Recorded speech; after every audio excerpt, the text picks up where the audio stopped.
दोस्तों वैसे तो सुप्रीम कोर्ट में ईडी का मामला पहुंचना आम बात हो गई है, लेकिन आज जो केस सुप्रीम कोर्ट में पहुंचा था और आज जिस तरीके से सुप्रीम कोर्ट ने ईडी को फटकार लगाई है वो देखने लायक थी।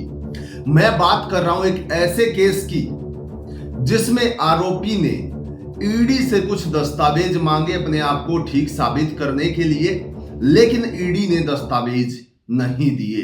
और इसी चीज को लेकर सुप्रीम कोर्ट में जो 3 जजों की बेंच ये सुनवाई कर रही थी, उन्होंने ईडी को जबरदस्त तरीके से लताड़ दिया। पूरा मामला बताऊंगा और आरोपी को जमानत दी वो अलग से आपको बताऊंगा। लेकिन उससे पहले जितने साथी जुड़े हैं सिर्फ एक काम कर दीजिए, वीडियो को लाइक करके शेयर कर दीजिए। मामला इतना बड़ा है साथियों, आपको जानना चाहिए कि हमारे देश के अंदर किस तरीके से कानून प्रक्रिया चल रही है। एकमात्र सुप्रीम कोर्ट ही ऐसा नजर आता है उन लोगों को जिनके लिए बस उनको न्याय दिखता है तो सीधे सुप्रीम कोर्ट जाते हैं और उनको न्याय वहां पर मिलता भी है। अब मामला क्या है वो एक बार स्क्रीन पर देखिए। सबसे पहले तो हेडलाइन, मनी लॉन्ड्रिंग केस में सुप्रीम कोर्ट की ईडी को फटकार। क्या हम इतने कठोर हो सकते हैं कि आरोपी को मामले से जुड़े दस्तावेज भी ना दिखाएं? जी हां दोस्तों, एक मामला इस तरीके से हुआ कि ईडी की जो सुनवाई चल रही थी और आरोपी ने ईडी से कोर्ट रूम में ही कुछ दस्तावेज मांग लिए, लेकिन ईडी ने साफ मना कर दिया। अब इस चीज को लेकर सुप्रीम कोर्ट जबरदस्त एक्शन में आ गया। सुप्रीम कोर्ट के तीनों ही जज भड़क गए और उन्होंने क्या कहा इसके ऊपर देखिए।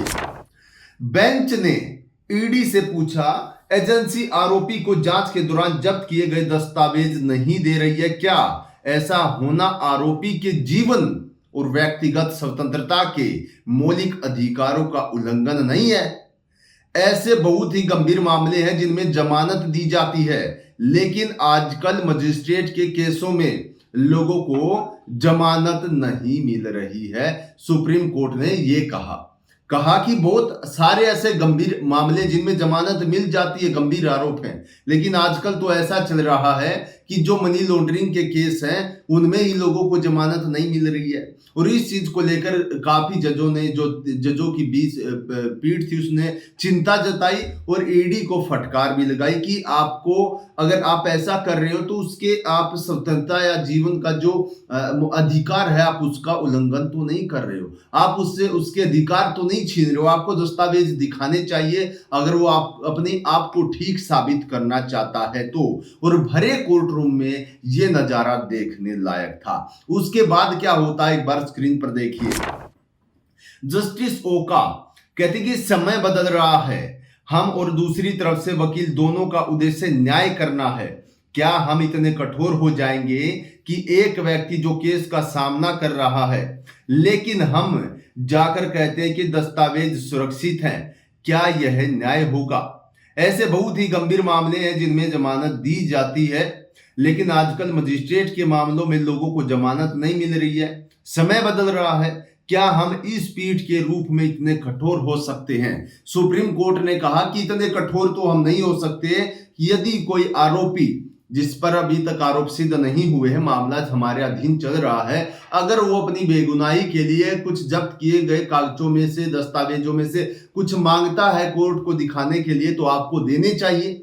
इतने कठोर हम नहीं हो सकते। और दूसरा रहा मामला कि अगर इतने गंभीर मामलों में भी जमानत दी जा सकती है तो मनी लॉन्ड्रिंग के मामलों में जमानत क्यों नहीं दी जा सकती? आजकल तो ऐसा हो रहा कि जो गंभीर आरोप है उनमें जमानत मिल जाती है, लेकिन जो मनी लॉन्ड्रिंग ईडी के केस आते हैं उनमें जमानत नहीं मिल रही है। ऐसा क्या चल रहा है? इसके ऊपर जो ईडी की तरफ से वहां पर मौजूद थे, स्क्रीन पर देखिए, सॉलिसिटर जनरल SV राजू, उन्होंने क्या कहा। उन्होंने कहा कि आरोपी को ऐसा कोई अधिकार ही नहीं है, वो अदालत से इस पर गौर करने का अनुरोध कर सकता है। मान लीजिए कि ऐसा कोई दस्तावेज नहीं है और यह स्पष्ट रूप से कन्विक्शन का मामला हो और आरोपी केवल मुकदमे में देरी करना चाहता है, तो यह अधिकार नहीं हो सकता। ये साफ तौर पर यहां पर SV राजू ने कहा, जो कि ईडी की तरफ से मौजूद थे। अब देखने वाली चीज ये है कि सुप्रीम कोर्ट कह रहा कि आप उसके अधिकारों का उल्लंघन कर रहे हैं, आपको दस्तावेज देने चाहिए। वहीं ईडी सुप्रीम कोर्ट से भी ज्यादा कुछ एडवांस अपने आप को मान रहा और कह रहा कि ये तो इसका अधिकार ही नहीं है, ये तो मुकदमे में देरी करना चाहता है, इसलिए हम वो दस्तावेज नहीं दे रहे या इस तरीके के दस्तावेज नहीं दे रहे हैं। लेकिन उसके बाद सुप्रीम कोर्ट एक ऐसा फैसला लेता है जिसके बाद ईडी के चेहरे से भी हवाइयां उड़ जाती हैं। क्या फैसला आता स्क्रीन पर देखिए। कोर्ट ने कहा था कि इस केस में ऐसा लगता कि आरोपी प्रेम प्रकाश को बेल मिलने के बाद भी केस पर असर नहीं पड़ेगा, इसलिए हम प्रेम प्रकाश को बेल दे रहे हैं। बेंच ने कहा कि यह देखकर दुख हो रहा है, प्रोसिक्यूशन को निष्पक्ष रहना चाहिए, जो व्यक्ति खुद को दोषी बताता है उसे गवाह बना दिया जाता है। साथियों, यहां पर जबरदस्त तरीके से सुप्रीम कोर्ट ने उस ईडी की दुखती नब्ज को दबा दिया है, जो हर कोई विपक्ष भी इसी चीज को टारगेट कर रहा है।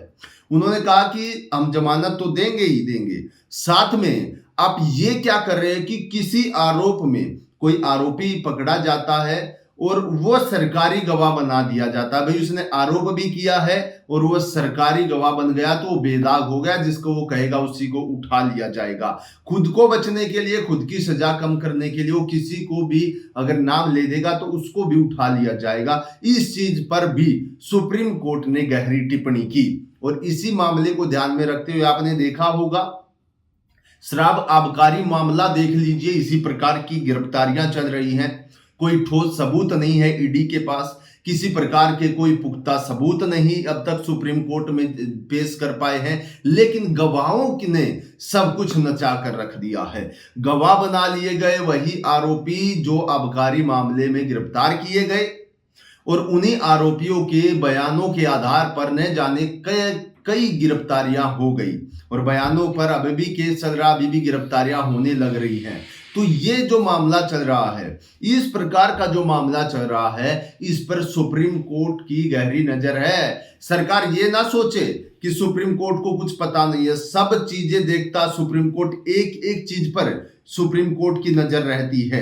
और जहां तक बात हमारे देश के मुख्य न्यायाधीश सीजेआई डीवाई चंद्रचूड़ जी की, तो उनके जो पारदर्शिता के फैसले आते हैं वो इसके अंदर सरकार को झटका जरूर देते हैं और इसी प्रकार के फैसले के लिए ही डीवाई चंद्रचूड़ जाने जाते हैं। इसलिए पूरा देश उनको सलाम भी करता है, क्योंकि जो फैसले वो देते हैं उससे एक बार तो केंद्र सरकार को मिर्ची जरूर लगती है, क्योंकि जो पारदर्शिता के फैसले हैं, जो बिल्कुल सामने स्पष्ट फैसले हैं वो सुनाए जाते हैं और जो लोगों को भी लगता है कि हाँ भाई बिल्कुल स्पष्ट और पारदर्शिता से फैसला सुनाया गया है। तो ईडी आजकल ज्यादा जो है इन्वॉल्व हो गई है, सक्रिय हो गई है और सुप्रीम कोर्ट में भी लगभग दूसरे तीसरे दिन का मामला है। ईडी के केस अब पहुंचे रहते हैं।